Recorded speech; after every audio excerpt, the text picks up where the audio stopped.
Coucou tout le monde, j'espère que vous allez bien. Alors bienvenue dans cette nouvelle vidéo. Aujourd'hui on va parler de la confiance en soi. J'espère que cette vidéo pourra booster votre confiance en vous, pourra vraiment vous donner tous les ingrédients dont vous aurez besoin pour vous sentir mieux dans votre peau et pour vous sentir surtout confiant. Alors, ceux qui ne me connaissent pas, je me présente, je suis Esther Nguimi et sur cette chaîne, vous trouverez des vidéos de conseils de beauté, de mode et tout ce qui a trait au développement physique de la femme et de l'homme aussi, bien sûr.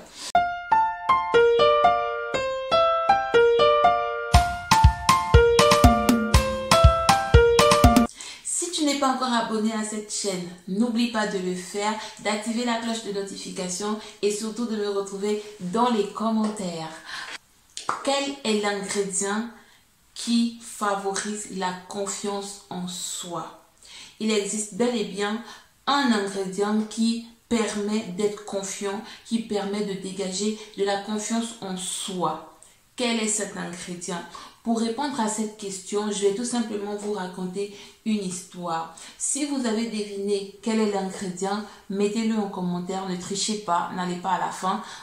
Mettez déjà en commentaire ce que vous en pensez et ensuite je dirai à la fin la morale de l'histoire et vous saurez l'ingrédient nécessaire pour développer la confiance en soi.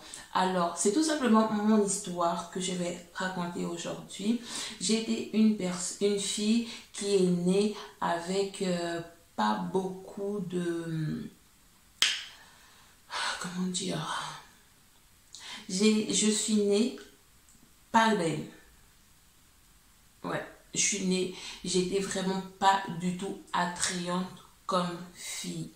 Mes parents ont l'habitude de se moquer de moi en disant que le jour de ma naissance, j'étais moche, avec des gros yeux, des grosses lèvres, j'étais moche en fait. La description que j'ai de mes parents du jour que je suis née, ils ont dit j'étais très moche et je pleurais comme un garçon. Je pleurais comme un garçon en fait. Et donc, comment aujourd'hui j'arrive à développer la confiance en soi? Ça a vraiment été tout un processus, un long chemin. Alors, quand je suis née, je vous ai dit, j'étais très moche.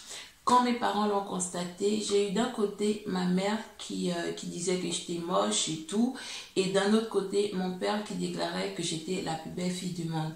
Il le disait à tout le monde. Donc quand une personne venait me voir, oui voilà, c'est la plus belle fille du monde, les gens étaient juste choqués en mode non, quoi, la plus belle de où en fait, vu que j'étais très laide. On ne comprenait pas trop pourquoi il le disait. Mais lui, dans son fond intérieur, il savait que j'étais moche, mais il ne voulait pas le dire parce que la parole avait vraiment son rôle à jouer. Donc, il disait que j'étais belle. J'étais la plus belle fille du monde. Il m'appelait la plus belle fille du monde. Et moi, j'ai grandi comme ça. Certes, lorsqu'on me racontait ma naissance, on me disait que j'étais née moche, mais... tous les jours, quand mon père m'appelait, il m'appelait toujours la plus belle fille du monde. Maintenant, de mon côté, qu'est-ce qui s'est passé? Je remarquais que j'étais moche. On va pas se mentir, je remarquais que j'avais pas vraiment des traits, j'étais pas vraiment attrayante, j'étais pas attirante comme les autres filles de mon âge. J'avais une grosse tête, je sais pas. Il y a une fille de mon école qui aimait me dire que tout chez moi c'est gros, les grosses mains, les gros pieds, la grosse bouche, la grosse tête, voilà, c'était vraiment ça quoi, j'avais vraiment une grosse tête et tout, je me sentais vraiment pas belle et ça a attiré chez moi un gros complexe d'infériorité pendant longtemps au lycée et au collège. Surtout, j'ai vraiment développé un complexe d'infériorité parce que je me disais que j'étais pas assez belle comme mes camarades. Et à partir de ma quatrième au collège, j'ai tout simplement commencé à vouloir changer cet aspect de moi. Comment j'ai fait pour changer cet aspect de moi? J'ai tout simplement commencé à croire ce que mon père me disait quand il disait que je suis la plus belle fille du monde. Donc, j'ai commencé à travailler sur moi en le croyant. Malgré que je faisais ce travail, il y avait des gens autour de moi qui continuaient de me dire que j'étais moche. Mes camarades de classe, non, ils n'arrêtaient pas. Mes frères à la maison n'arrêtaient pas. Du coup, à la maison et à l'école, sachant que j'étais une collégienne, je fréquentais que ces deux endroits.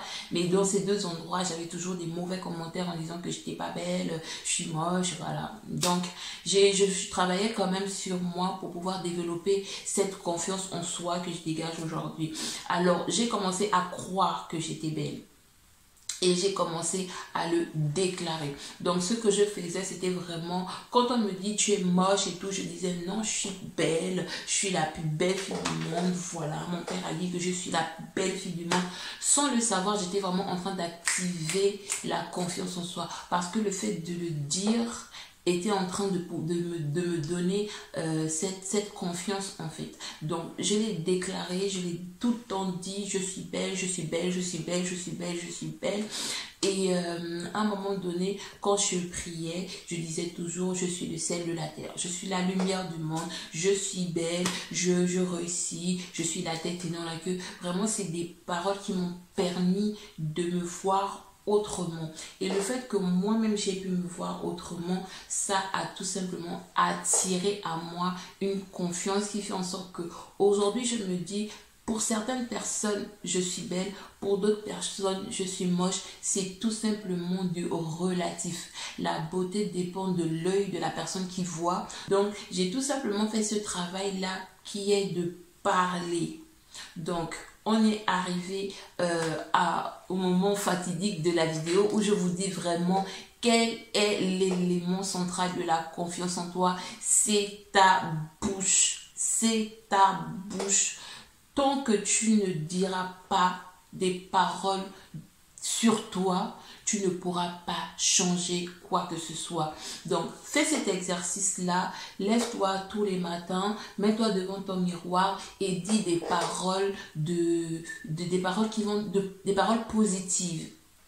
Répète, tu dis, je suis la plus belle, je suis beau, je suis élégant, je réussis, j'ai du charisme. Répète des paroles et vraiment quand tu répètes ces paroles, regarde-toi dans un miroir et essaie de les matérialiser. Donc, essaie de dire j'ai du charisme, je suis beau, je suis fort, je suis intelligent, voilà. Et puis, ça va attirer à toi que des bonnes choses.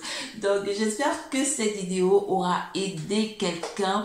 N'hésitez pas à faire cet exercice vraiment pendant au minimum 1 mois et dites-moi si vous voyez les résultats. Moi, je vous dis à la prochaine dans une autre vidéo. Et je vous fais plein de gros bisous. J'espère que vous préparez bien vos fêtes de fin d'année. Allez, ciao!